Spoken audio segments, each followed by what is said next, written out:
This section examines intake manifolds. The intake manifold is usually a metal casting with several tubular branches, though it can also be made of a special plastic. In carburetted engines, the intake manifold carries the air-fuel mixture into the engine. The cross-sectional area of each tube needs to be kept small to maintain the high air speeds that improve vaporization. At the same time, it cannot be too small, since that restricts the airflow to the engine at higher speeds.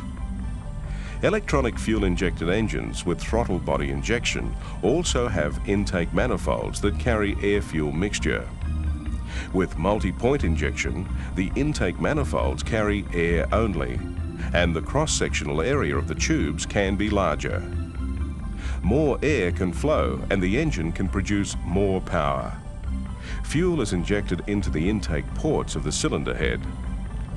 This cylinder head has intake and exhaust manifolds for a 4-cylinder carburetted engine. It is a cross-flow head. That means the intake manifold is on one side and the exhaust manifold is on the other. On many cars, the intake manifold has a mounting for the carburetor and a flange that bolts onto the cylinder head. It has a branch for each cylinder to carry air-fuel mixture into the combustion chamber. This intake manifold has a water jacket under the carburetor mounting. Hot coolant from the cooling system flows through the water jacket and heats the manifold. Heating is required in a carburetted engine to provide better vaporization of the air-fuel mixture. This fuel-injected engine manifold has a plenum chamber that provides a reservoir of air and helps prevent interference with the flow of air between individual branches. It also acts as a silencer. On this primary manifold, the intake pipes are fixed in length. Other kinds of manifolds have extra valves to change the effective pipe length.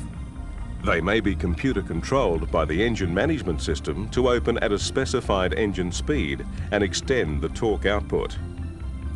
A diesel engine intake manifold carries air only, not fuel, and since no fuel is vaporized in the manifold, it isn't heated. Some diesels use a pneumatic or air-operated governor with a butterfly valve at the entrance to the inlet manifold.